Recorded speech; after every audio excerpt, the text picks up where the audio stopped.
오늘 이 밤에 우리에게 주시는 말씀은 우리 시편 3편 1절 말씀부터 우리 8절 말씀까지입니다. 여호와여 나의 대적이 어찌 그리 많은지요 일어나 나를 치는 자가 많으니이다.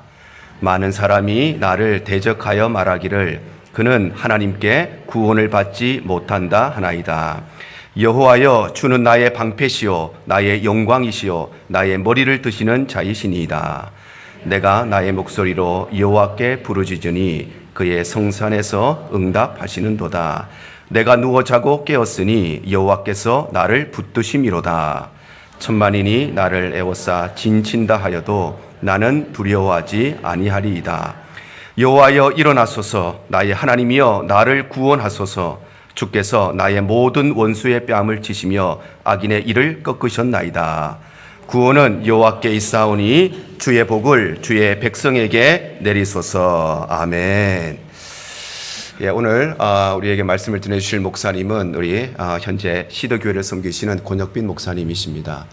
우리 목사님께서는 한국에 여러분 잘 아시듯이 우리 하용조 목사님 섬기셨던 서울 온누리교회를 섬기시다가 또 교회 파송을 받으시고 이곳 남가주에 있는 월바인 온누리교회를 담임하시다가 한 4년 반 정도의 시더교회를 개척하셔서 지금까지 섬기고 계십니다. 기존 교회에 목사님께서 새로 개척하신다는 것은 참 쉽지 않은 일인데 목사님께서 사실 죄송한 표현이지만 편안한 자리에서 참 불편한 자리로 개척교회 목사로서 새로운 교회에 대한 꿈을 가지시고 개척을 하셨습니다. 그리고 지금 많은 후배 목사들에게 또 좋은 믿음의 목회의 모델이 되시고 교회의 건강한 교회, 참 아름다운 교회, 선교적 교회를 꿈꾸시면서 또 귀한 목회를 감당하고 계십니다. 우리 목사님께서 오늘부터 시작해서 우리 주일까지 말씀 전해 주실 텐데 오늘 첫날에는 오늘 본문의 말씀을 가지고 믿음의 길이라는 제목으로 말씀 전해 주실 때에 하나님께서 큰 은혜 주시기를 바랍니다. 이 시간 목사님 나오실 때에 또 귀한 목사님 보내주신 하나님께 감사의 박수로 또 목사님 환영의 박수로 함께 모시겠습니다.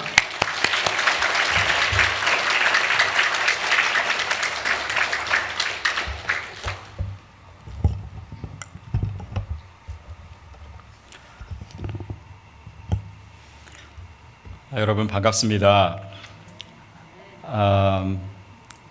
제 사진도 막 띄워놓고 그러셨던데 5년 전 사진이라 아마 여러분 조금 실망하셨을 수 있습니다.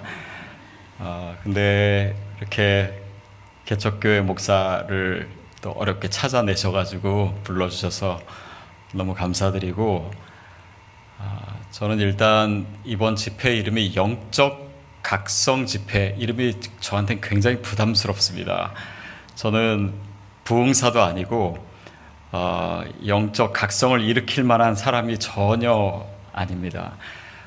그래서 기도하고 왔습니다.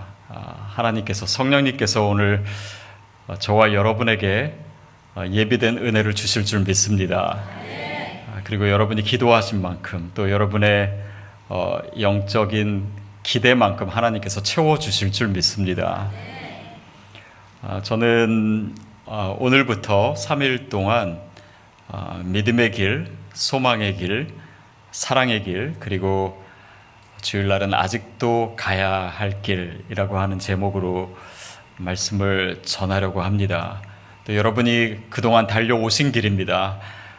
그리고 어떤 새로운 우리의 눈을 뜨게 하는 그런 말씀이 아닐런지 모르겠지만 여러분이 그동안 은혜 받았던 이 말씀 가운데 또 하나님께서 새로운 은혜와 확신을 주시기를 기대합니다. 오늘 읽은 본문은 시편에서 굉장히 유명한 시편이지요. 다윗이 압살롬으로부터 도망가면서 지은 시편입니다. 1절, 2절 말씀 우리 다시 한번 읽도록 하겠습니다. 시작. 여호와여 나의 대적이 어찌 그리 많은지요 일어나 나를 치는 자가 많으니이다.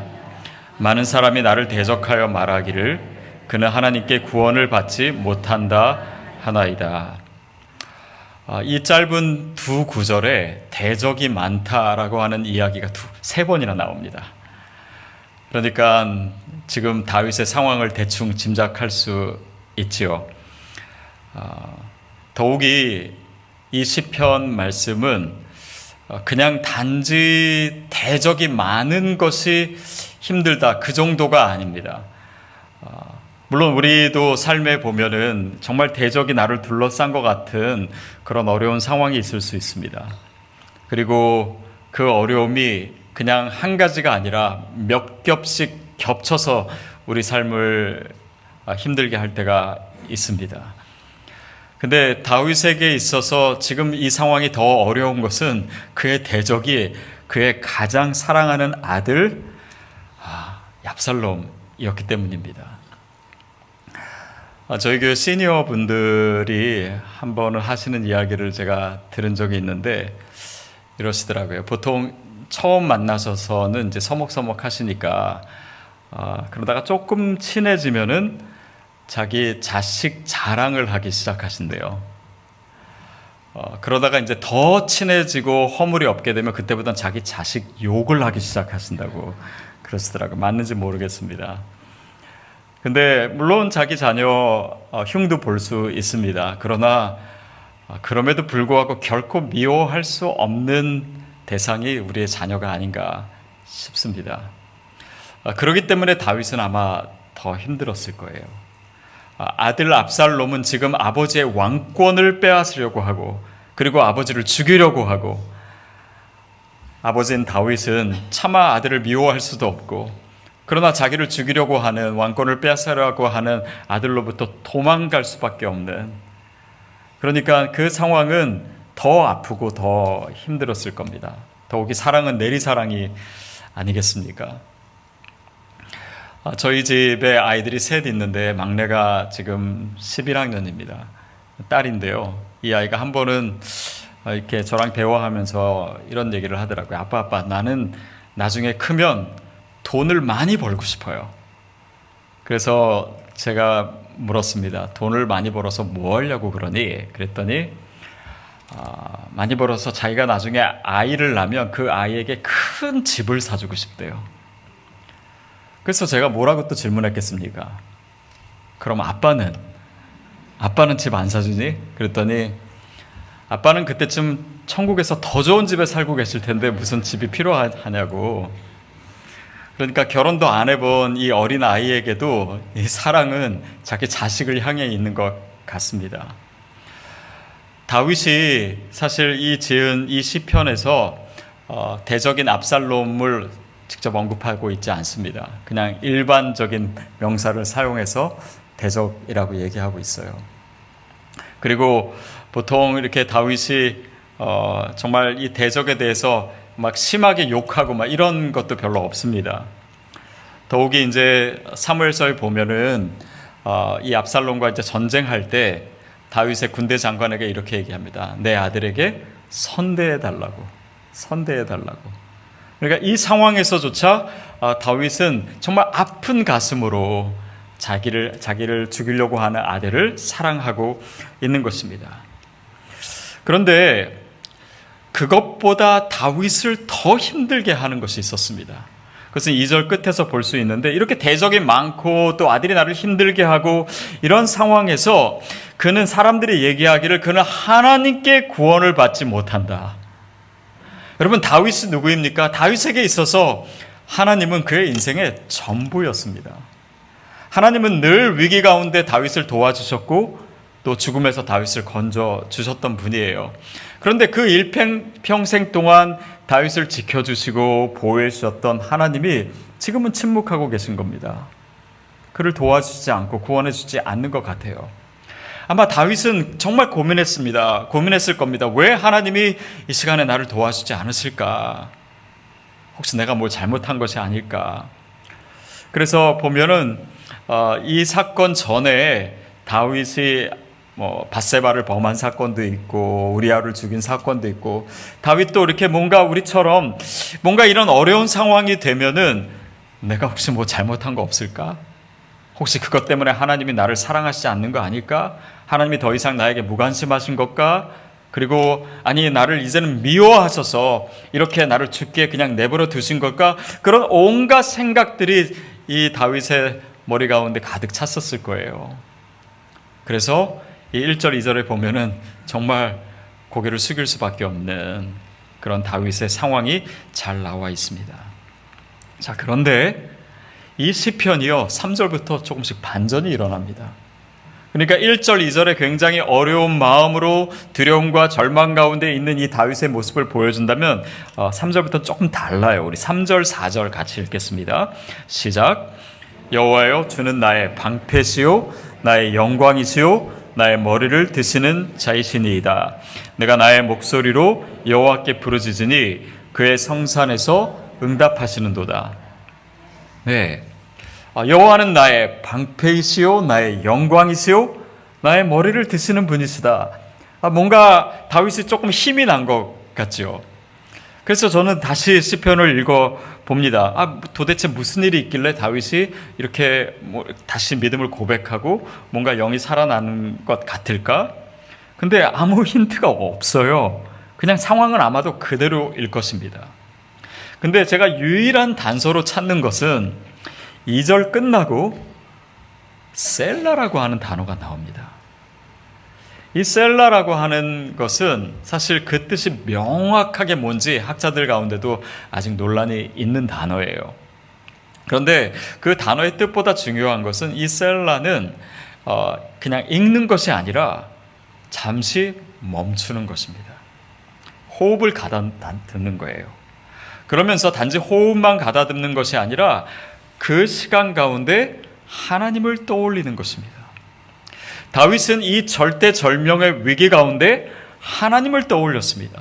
그 하나님이 내 삶에 있어서 어떤 분이었지? 그것을 다시 떠올리기 시작하는 거예요. 그러면서 다시 고백합니다. 하나님은 나의 방패시. 그렇지. 내가 예전에 정말 맹수의 공격, 내가 목동하면서 그랬을 때도 하나님은 나를 지켜주신 하나님이지, 그분은 나의 방패이시지. 그리고 정말 한낱 목동이었던 나를, 이새의 아들 중에서도 가장 작은 아들이었던 나를 이렇게 이스라엘의 왕으로 삼아주신 그 하나님의 영광에 참여하게 하신 그분은 나의 영광이시지.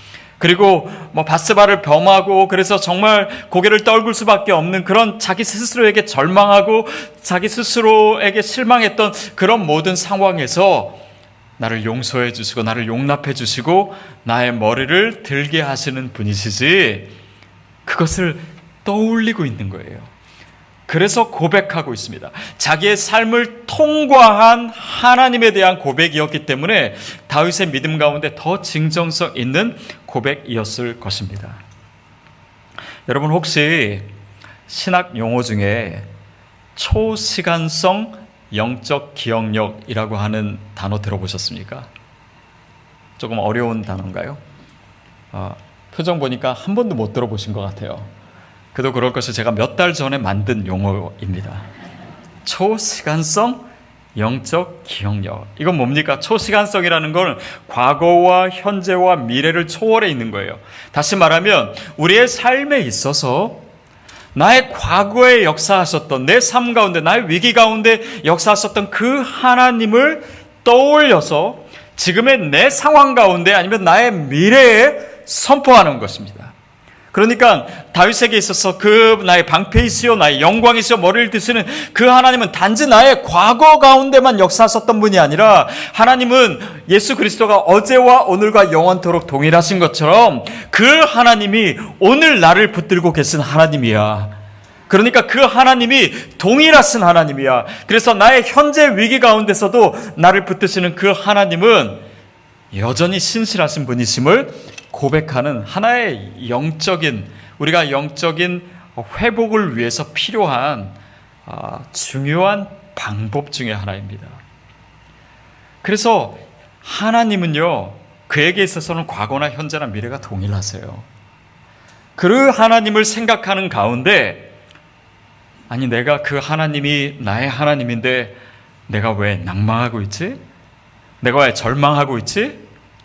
그러면서 다른 시편에서 나오죠. 내 영혼아 네가 어찌하여 낭망하느냐? 너는 하나님만 바라라. 그 하나님은 동일한, 나는 들쭉날쭉하고 내 믿음도 왔다 갔다 하지만 그 하나님은 여전히 신실하시고 여전히 전능하시고 여전히 나를 사랑하시는 하나님임을 오늘 내 상황에 대해 선포하는 것입니다. 여러분, 그 고백이 저와 여러분에게 있게 되기를 바라요. 그 하나님, 다윗의 하나님뿐 아니라 오늘 저와 여러분의 하나님이신 줄 믿습니다. 그렇게 그 하나님을 고백하는 거예요. 그 하나님을 선포하는 것입니다. 여러분, 다윗이 믿던 그 하나님이 어떤 하나님입니까? 범죄한 아담에게 다시 용서하시고 기회를 주시고 가죽옷을 입혀주시는 용서의 하나님이세요. 살인을 한 가인에게도 생명의 표를 주시는 하나님이십니다. 의심하고 자기 자신에게 절망하고 또 살인을 저질렀던 모세에게 이스라엘 백성을 해방시키는 위대한 소명을 다시 주신 하나님이세요. 그러니까 그 하나님을 고백하는 겁니다. 그 하나님을 기억하면서 다시금 믿음의 자리로 돌아오고 있는 다윗의 모습을 우리가 시편을 통해서 보고 있는 거예요. 그래서 4절에 내가 나의 목소리로 여호와께 부르짖으니 그의 성산에서 응답하시는도다. 그래, 하나님은 내 기도에 응답하실 거야. 나는 부족하지만, 나는 죄인이지만, 나를 봐서는 아무런 소망의 근거가 없지만 그 소망의 근거가 내 상황도 아니고 나 자신도 아니고 오직 하나님께 있음을 알기에 그 하나님을 고백하는 가운데 그 하나님은 내 기도에 응답하시는 하나님임을 고백한 것처럼 오늘 저와 여러분이 이 밤에 이 고백이 있게 되기를 바랍니다. 그리고 다윗은요, 한 절 한 절 지나면서 계속해서 회복되고 있어요. 5절 말씀 볼까요? 시작. 내가 누워 자고 깨었으니 여호와께서 나를 붙드심이로다. 여호와께서 나를 붙드신다. 아니요, 상황은 지금 하나도 변한 게 없습니다. 여전히 두려운 상황이에요. 여전히 다윗은 죄인입니다. 그가 완전한 사람이 갑자기 된 것이 아니에요. 그러나 여호와께서 나를 붙드심이니이다.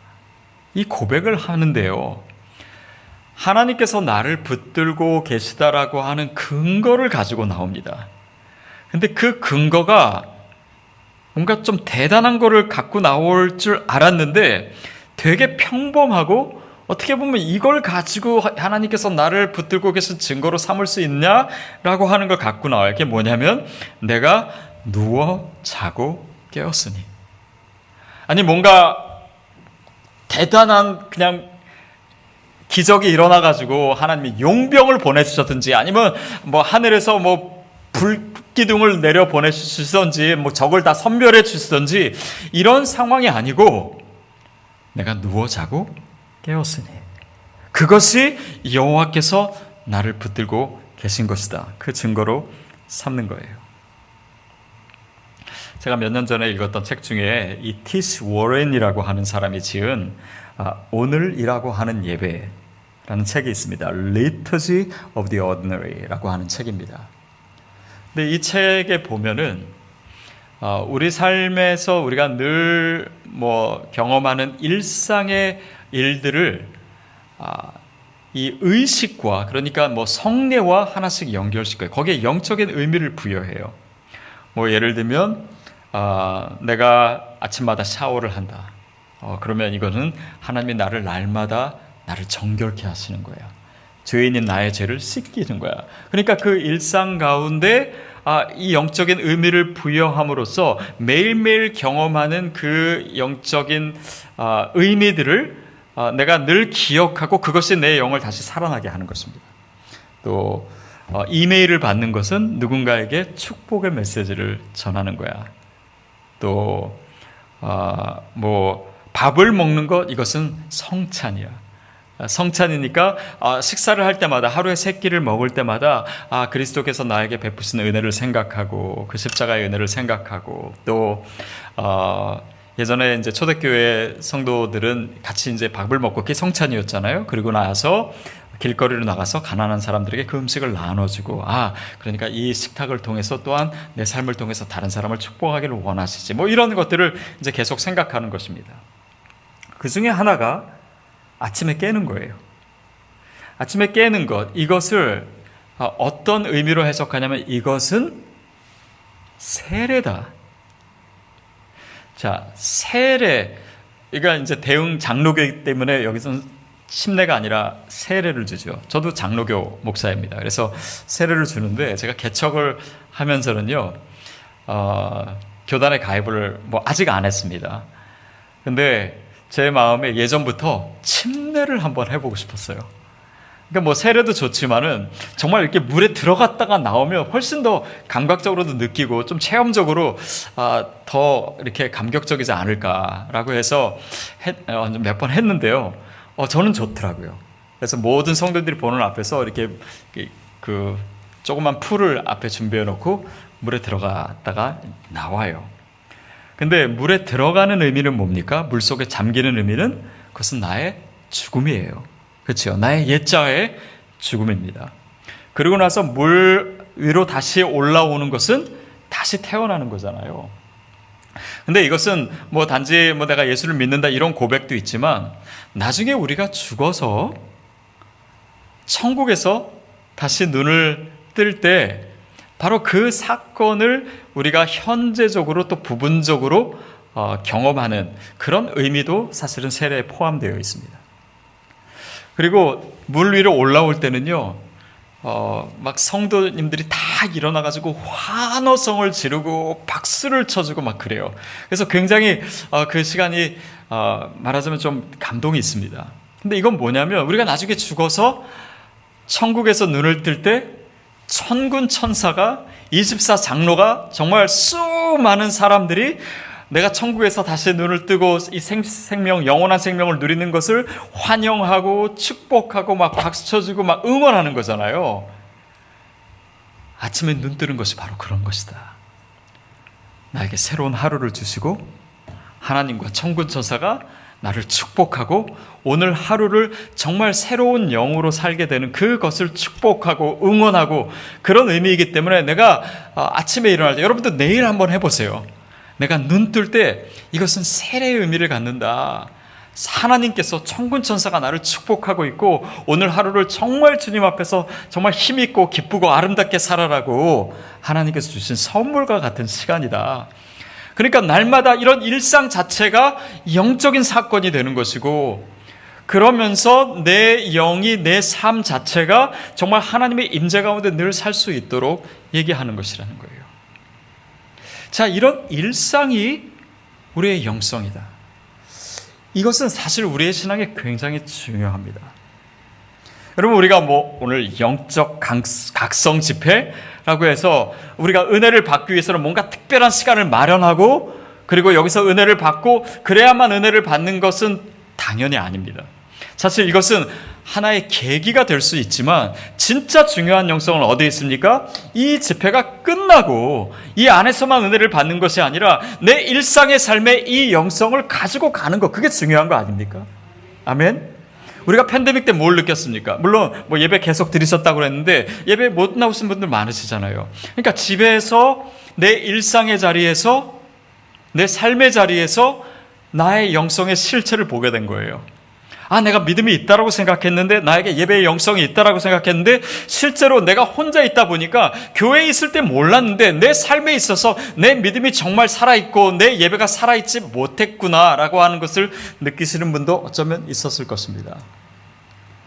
근데 중요한 것은요, 이 주일의 예배가 또 이 특별한 시간의 예배가 내 삶으로 주중으로 흘러가는 것이 중요합니다. 그래서 우리가 진짜 여기서 예배를 드릴 수 있다면, 여기서 진짜 하나님의 음성을 들을 수 있다면 여기에서 그 음성이 멈추는 것이 아니라 내 삶의 자리로 예배자로 출발하는 것이에요. 그렇죠? 내가 선교사로 살아가는 것입니다. 내 일상의 자리가 선교지예요. 내 가정이 선교지입니다. 그래서 내 일상의 의미가 훨씬 더 우리의 영적인 사건에 있어서 교회가 중요하다는 것이 아니라 교회는 또한 여러분에게 세상에서 살아갈, 세상에서의 예배자로 살아갈 그런 영적인 능력과 또 의미를 부여하는 곳이죠. 제가 한국에 있을 때요, 두란노 바이블 칼리지라고 하는 것을 섬겼습니다. 근데 거기서 이제 여러 가지 사역을 했는데 한 번은 이제 사역을 마치고 같이 섬기는 분들이랑 회식을 하러 갔어요. 그래서 이제 고기를 먹으러 갔습니다. 그래서 이제 식당에 앉아가지고 이렇게 이만한 철판이 있는 데서 고기를 먹다가 제가 잘못해서 아무 생각 없이 숟가락을 철판 위에 놨던 거예요. 그리고 저도 이렇게 뭐 딱 얘기하다가 잊어버리고 이게 완전히 뜨겁게 달궈진 겁니다. 근데 또 아무 생각 없이 제가 좀 아무 생각이 없어요. 그래가지고 그 달궈진 숟가락을 들고 국을 퍼가지고 제 입속에 집어 넣습니다. 여러분 어떤 느낌이 들었을까요? 궁금하신 분들은 집에 가서 한번 해보시던지요. 깜짝 놀랐습니다. 근데 입이 완전 지글지글 다 말하자면 익었죠. 그래서 깜짝 놀라가지고 화장실로 가가지고 거울을 봤습니다. 그래서 이렇게 봤더니 뭐 입 안이 다 하얗게 익어버린 거예요. 근데 순간 좀 걱정되는 게 뭐였냐면 한 2, 3일 정도 있다가 제가 주일날 설교를 해야 되는데 이 입으로 설교를 못할까 봐 그게 걱정이 되더라고요. 그래서 안 되겠다 싶어가지고 약국으로 뛰어갔습니다. 그래서 약사에게 보여주면서 좀 약 좀 달라고, 이게 좀 빨리 고쳐져야 되는데 약 좀 달라고 그랬더니 약사분이 뭐라고 하시냐면 이 입안이 이렇게 딘 거는 약이 필요가 없다라는 거예요. 그래서 왜 필요가 없습니까? 그랬더니 우리 입 안은 다른 몸보다도 훨씬 더 신경세포가 많이 분포되어 있어가지고 이게 이틀 지나고 3일 되면 다 날 겁니다. 그러더라고요. 실제로 3일 되니까 다 낫더라고요. 제 말을 못 믿긴 분들은 진짜 한번 해보세요. 근데 이런 생각이 들었습니다. 이 회복이 되잖아요. 근데 우리 입안에 영적인 세포가 많으면 많을수록 회복이 빠른 거예요. 여러분, 우리가 힘들고 어렵고 뭐 다윗과 같은 상황까지는 아닐지라도 우리 삶에 넘어지고 실패할 때도 많고 또 무너져 있을 때도 많습니다. 힘든 일과 고난이 닥칠 때가 많아요. 그런데 그때 일어나는 힘은 언제 오냐면 내가 평소에 내가 일상에서 하나님과 어떤 관계를 맺고 있었나, 내가 매일매일 성경을 읽고 기도하고 바로 그런 영성이 쌓이고 쌓였을 때 회복력이 있는 것이지, 그 회복력은 어느 날 갑자기 오는 것이 아닙니다. 제가 예전에 중학교 때 정말 수련회 가서 큰 은혜를 받았 적이 있어요. 막 그때 방언도 받고 제 친구들이 정말 그때 다 방언 받고 막 난리가 났었습니다. 막 우리 전도사님이요, 그때 얼마나 빡센 분이었냐면 밤에 이제 철야를 기도시키면서 문을 잠궈요. 그리고 나서 니네 오늘 성령 받기 전에는 못 나간다. 그렇게 해가지고 막 밤새도록 기도하고, 제 친구 중에 하나는 정말 너무 은혜를 받아가지고 그 마룻바닥에서 막 대굴대굴 막 부르더라고요. 그리고 나서 이제 수련회가 끝나고 다음 주 주일날 이제 서울로 돌아와가지고 예배를 마쳤는데, 제 친구 하나가 교회 마당에서 또 막 대굴대굴 굴르고 있어요. 친구랑 싸우느라고. 근데 그 친구가 바로 수련회 때 그렇게 대굴대굴 굴르면서 은혜 받던 친구예요. 그러니까 뭐 받았던 은혜는 다 없어지고 또 일상으로 돌아오니까 똑같은 인간이 된 것입니다. 여러분, 그것은 이 집회의 의미가 아닙니다. 그래서 우리의 일상에 있어서 매일매일의 삶 가운데 하나님과 얼마나 친밀한 관계가 이루어졌는가, 내 일상의 삶에 이 모든 순간이 내가 하나님의 임재 가운데 있는가, 이 모든 것이 하나의 예식이 되어서 정말 주님과의 그런 친밀한 관계가 이미 형성되어 있는가, 이것이 바로 우리의 진짜 영성의 모습입니다.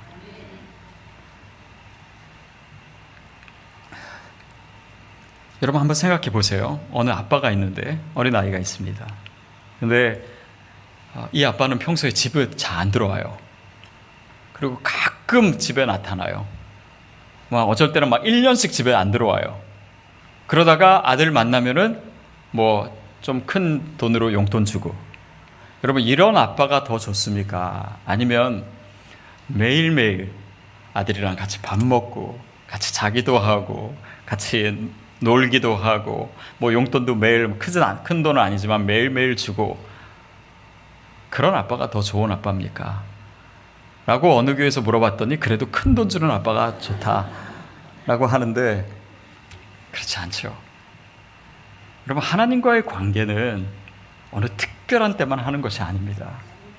그래서 여러분이 이 영적 각성 집회의 의미를, 이제 이 영성을 어떻게 일상으로 가져갈 것인가, 여러분 거기에 집중하게 되기를 바랍니다. 저는 아마 설교하고 며칠 동안 있으면 이제 가고 아마 잊혀질 거예요. 그러나 여러분이 평소에 받았던 은혜, 또 목사님으로 받았던 그런 하나님의 말씀, 그것이 다시금 이렇게 일어나서 내 몸속에, 내 삶 속에 DNA를 다시 활성화시키는 그런 은혜가 있게 되기를 바랍니다. 그러니까 이런 거예요. 하나님과의 친밀함입니다. 제 동생이 있어요. 근데 이 동생은 저와 여러 면이 좀 다릅니다. 저는 사실 뭐 평소에는 말수도 별로 없고 어렸을 때부터 그랬어요. 그리고 뭐 좀 어렸을 때부터 좀 폼생폼사였습니다. 그래가지고 뭐 혼날 일 또 매맞을 일 있으면은 부모님이 회초리 들고 오시면은 저는 그냥 몇 대 때리실 거예요. 해가지고 뭐 10대다 그러면 그냥 멋있게 잘 맞았습니다. 근데 제 동생은 좀 달랐어요. 제 동생은 좀 애교도 있고 그래서 어머니가 회초리 들고 오시죠. 그러면 얘는 도망갑니다. 막 도망다녀요. 집 구석구석을 피해 다니면서 막 도망다닙니다. 그러다가 이제 어머니가 얘를 기어코 잡아가지고 혼내실 때가 되면요, 때리시기 전에 어머니 품속으로 그냥 안겨버려요. 그러니까 어머니가 얘가 왜 그래? 뭐 이렇게 하면서 또 피식 웃으면 그 상황이 그냥 끝나는 거예요. 그래서 얘는 덜 맞아요. 여러분, 하나님이 어떤 아들의 유형을 더 좋아하실까요? 혹시 내 삶이 지금 힘들고 또 어렵고 지쳐있고 그리고 하나님이 나를 돌보시지 않는 것 같고, 여러분, 이럴 때일수록 하나님 품수로 더 들어가야 됩니다. 그래서 우리가 정말 주님과의 친밀한 관계를 맺고 있고 그 영적인 신경세포가 우리 가운데 더 많이 쌓이고 오늘도 쌓이고 내일도 쌓이고 하나님과의 관계 속에서 정말 주님을 사랑하고 하나님이 나를 얼마나 사랑하는지를 알고 그 친밀한 관계에 있을 때, 그게 바로 영적인 리질리언스예요. 영적 회복력입니다. 오뚜기처럼 일어나는, 여러분, 여러분에게 그런 믿음이 있게 되기를 바랍니다. 일어나는 것이에요. 상황과 상관없어요. 이것은, 이 모든 상황의 근거는 나에게 딸린 것도 아니고 나의 죄에 딸린 것도 아니고 오직 하나님의, 나를 사랑하시는, 신실하게 나를 견고하게 붙들고 계시는 그 하나님께 있는 줄로 믿습니다. 그러니까 다윗은요, 점점 더 용기를 내는 거예요. 6절 말씀 볼까요? 6절 말씀 시작. 천만인이 나를 애워싸 진친다 하여도 나는 두려워하지 아니하리다. 점점 더 다윗이 힘을 내요. 이제는 천만인이 나를 애워싸 진친다 해도 나는 두려워하지 않을 겁니다. 좀 뻔뻔해졌죠. 그렇죠? 지금 다윗은요, 이 시편에서 대적이 많다라는 얘기를 네 번째 하고 있습니다. 그러나 이 네 번째 언급은 의미 자체가 달라요. 천만인이 나를 둘러싸 진친다 할지라도 마치 하나님의 견고한 성 위에 서서 수많은 적의 숫자를 비웃는 듯한 그런 표정으로 이 노래를 하고 있는 것입니다. 아직도 다윗의 상황은 변한 것이 없을 수 있어요. 그러나 그와 친밀하게 교제하셨던 하나님, 내 일상의 영성, 하나님이 나를 얼마나 사랑하시는지 알고 내가 죄인임에도 불구하고, 정말 부끄러운 죄를 저질렀음에도 불구하고 하나님의 사랑은 여전하고 그는 나의 여전히 방패이시고 나의 영광이시고 나의 머리를 드시는 분이심을 고백하며 그 하나님을 의심하지 않고 믿음으로 나아갈 때 다윗이 다시 일어나게 된 것처럼 저와 여러분도 이 밤에 일어나게 될 줄로 믿습니다. 그 하나님이에요. 그 하나님의 마음을 발견하는 것입니다. 그 하나님을 신뢰하는 것이에요. 저는 미국에 오기 전에 영국에 몇 년을 있었습니다. 거기서 몇 년 공부를 했어요. 근데 하필이면 그때가 그 한국이 IMF 경제 위기 때려가지고 뭐 환율도 막 2배 이상, 미국도 아마 그때 그랬겠죠. 1997년도 뭐 그때쯤입니다. 그래서 뭐 그때 저희 아버지 사업도 어려워지고 뭐 그래서 저는 늘 학비 또 생활비가 걱정이었어요. 그래서 뭐 결혼도 하고 아이도 있는데 어떻게 해야 되지? 그래서 늘 재정적인 고민이 많았었습니다. 그러다가 학교에서 장학금 공고가 나가지고 제가 그 장학금에 지원을 했어요. 근데 그때 돈으로 벌써 20년이 넘었지만은 그때 돈으로 5,000파운드였습니다. 그러니까 8,000불 정도 되는, 당시로서는 굉장히 큰 돈이었습니다. 그래서 어플라이를 하고 이제 답을 기다리는데 그 커미티에 참여했던 어떤 분이 저한테 귀뜸을 해주더라고요. 그 장학금에 제가 된 것 같다고. 그래서 와우, 잘 됐다 라고 해서 이제 학교에서 공식적으로 레터가 오기를 기다리고 있었습니다. 근데 안 와요. 레터가 한 달이 지나고 2달이 지나고 했는데 안 오더라고요. 그래서 다시 실망을 하고 또 그 사람이 잘못 알았나 보다. 그 당시 제 큐티 노트를 보면요, 보통 큐티를 하고 그 밑에 뭐 삶의 적용도 적고 또 하나님이 주신 확신도 적고 막 이렇게 적잖아요. 근데 제 큐티 노트는 글자 몇 개 있고 그 다음에 다 숫자였어요. 이번 달에 얼마 들어오고 얼마 부족하고 뭐 이런 거 맨날 계산하고, 뭐 산수도 못하는 사람이 맨날 그걸 계산하고 있으니까 머리가 지끈하고 그랬습니다. 근데 하루는 또 계산 막 하다 보니까 머리가 지끈했어요. 근데 그날 큐티 말씀이 뭐였냐면 마태복음 11장 28절, 수고하고 무거운 짐진 자들아 다 내게로 오라, 내가 너를 쉬게 하리라. 그때 제가 적용을 어떻게 적었냐면, 하나님 저에게 어떤 쉼을 주시겠습니까? 근데 약간은 좀 그때 너무 이렇게 상황도 안 좋고 그래가지고 되게 냉소적으로 그렇게 적었던 것 같아요. 근데 그 당시에 하나님께서 저에게 주셨던, 계속 주셨던 말씀이 이것이었습니다. 지금 등록금 때문에 공부를 다 마치고 못 마치고 한국에 돌아가면 어떡하나 맨날 그런 걱정하고 있었는데, 야, 이것이 정말 내 뜻이라면, 하나님의 뜻이라면 상황이 아무리 어려워도 하나님이 다 채워주실 거고, 이것이 하나님의 뜻이 아니라면 내가 아무리 발버둥 치고 어떤 방법을 쓰든 안 될 거고, 그러니까 이것을 내가 왜 걱정을 하냐, 이거는 하나님께 맡기고 그분의 뜻이 중요한 것이지 이 상황 자체나 내 뜻을 관철시키는 것, 이것이 중요하지 않다라는 말씀을 주셨고, 그때 이 쉼이라고 하는 의미가 저에게 있어서는 내가 내 짐을 내려놓는 것으로 적용을 했습니다. 그리고 나서 그럼에도 불구하고 또 계산을 또 하다가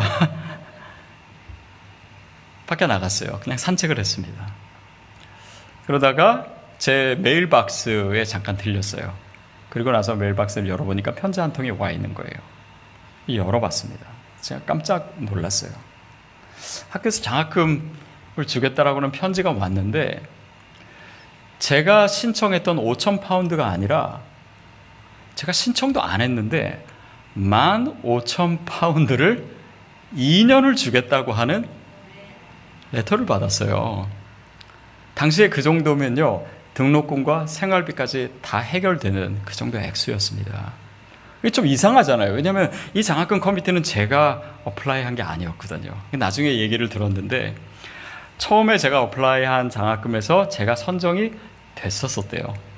근데 거기서 저를 아는 한 교수님이, 이 학생 한국 학생이 지금 한국이 IMF 때문에 경제 위기 가운데 있는데 이 5,000파운드 갖고 해결이 안 될 거다라고 해서 제 장학금 그 어플리케이션을 저희 학교에서 제일 큰 장학금으로 저에게 얘기하지 않고 옮겨 주었고, 그 커미티에서 이 학생이 공부를 잘하는 게 아니라 제일 불쌍하다라고 하는 이유로 제가 선정이 됐다라는 거예요.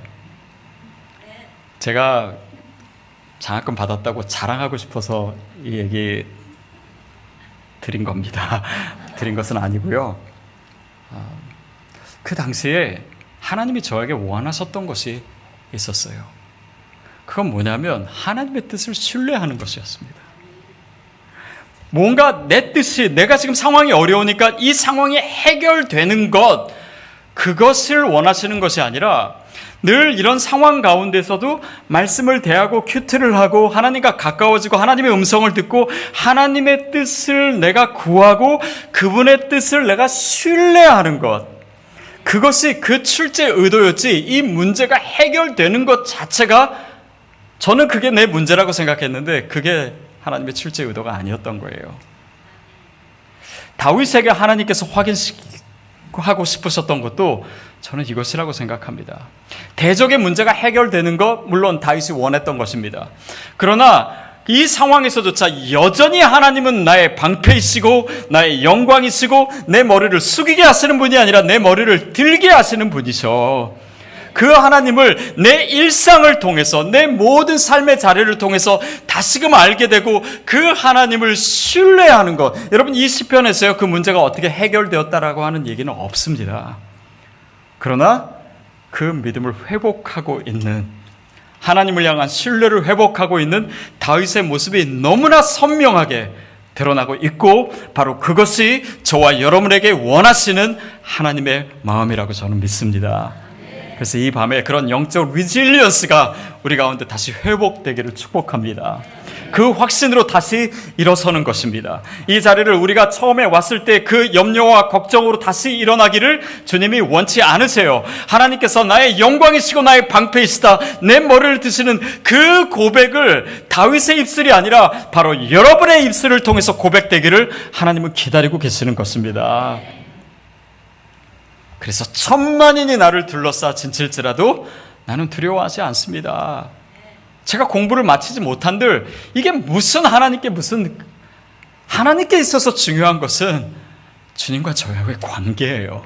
그분의 사랑을 내가 의심하지 않는 것입니다. 그분의 능력 가운데 내가 주님을 신뢰하는 거예요. 그것이 있으면 내 삶을 통해서 하나님의 뜻이 이루어지기 때문에 내 뜻이 아니라 내 욕심이 아니라 내가 바라는 것이 아니라 그것보다 더 놀라운 더 감격스러운 하나님의 뜻이 이루어지기 때문에 주님께는 그것이 중요한 거예요. 그러니까 그 문제가 해결되니까 더 이상 내 문제는 의미를 잃어버린 것입니다. 그러니까 하나님께서 장학금도 주시지 않았을까? 저는 그렇게 생각해요. 그래서 여러분 오늘 우리의 영적인 문제가 해결될 때, 믿음의 문제가 해결될 때 우리의 삶의 문제도 해결되는 줄 믿습니다. 그러나 그 순서를 잊지 마세요. 그리고 그 하나님을 다시 고백하는 것입니다. 7절 보십시오. 다윗 더 뻔뻔해집니다. 같이 읽을게요. 시작.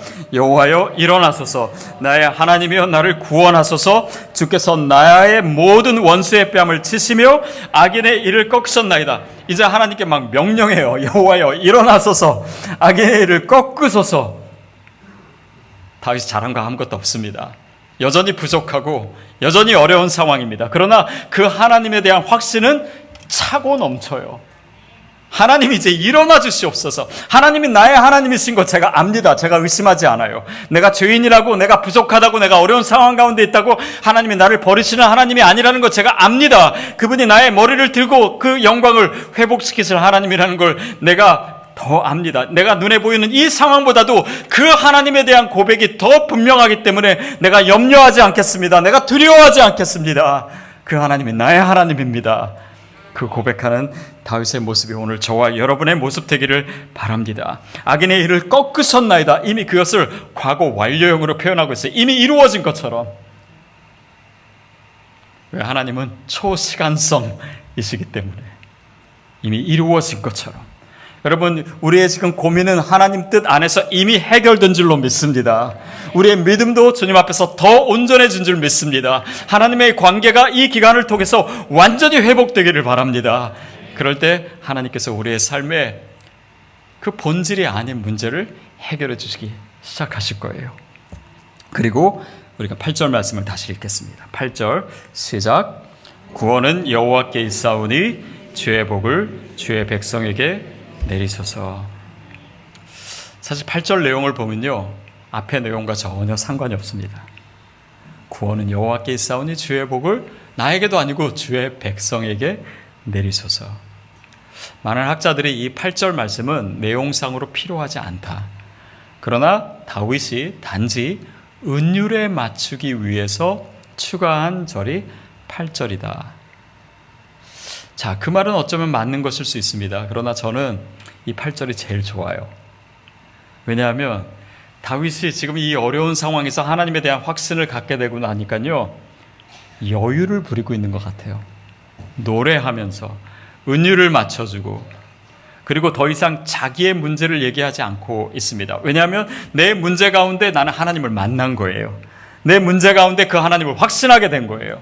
이제는 더 이상 하나님을 의심하지 않는 거예요. 그 하나님은 나를 도와주실 것이 너무나 분명하기 때문에, 나의 구원이시기 때문에 그 하나님을 내가 다시금 확신하게 됐고, 이제는 그 고난 가운데 만난 하나님을 다른 사람에게 소개하고 있는 것입니다.